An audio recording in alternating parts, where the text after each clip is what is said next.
bütün etlerin yanında dana eti olsun, kuzu eti olsun gidebilecek lüks restoranların kullandığı bir sos. Yıkadığım daha önceden maydanozlarım var. Islak olması hiç önemli değil. Şöyle bir avuç maydanoz. Şöyle nanem. Yine bir avuç.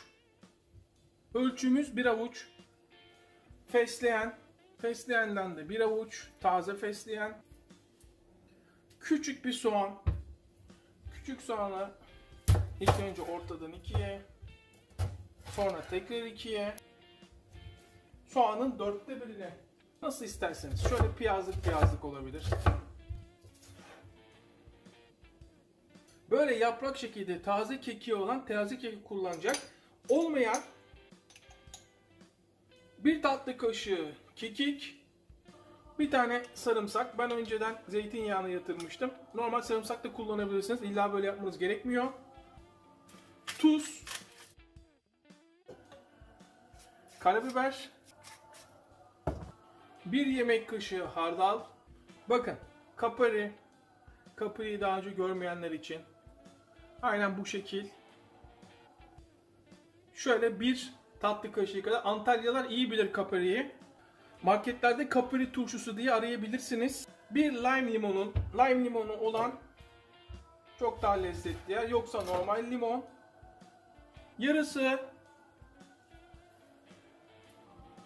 İsteyen burada ançöz de kullanabilir. Ançöz buna çok yakışır. Bazı restoranlarda ançözlü yapılır. Bazılarında ançözsüz yapılır. Herkes ançözsüz sevmez. O yüzden ben de koymuyorum şu anda. Yine ufak bir öneri size. Böyle soslar yapacağınız zaman altı dar kaplar kullanırsanız çok daha iyi mikserle karıştırırsınız. Şöyle bir ezdikten sonra, şu hale getirdikten sonra şöyle görebiliyor musunuz? Artık zeytinyağı vermeye başlıyorum. Mayonez kıvamına geldi mi sosumuz hazır olacak. Bir bakalım.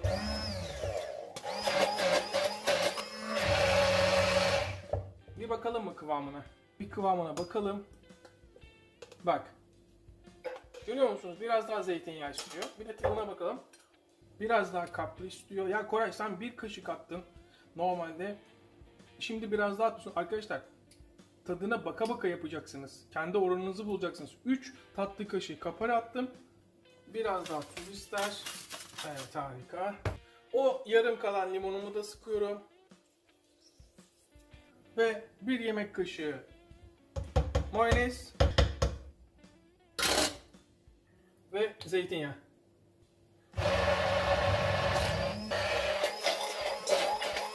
Ne dedik? Mayonez gibi olacak dedik. Bir tadına bakalım. Güzel. Hafif ekşimtırak olması gerekiyor.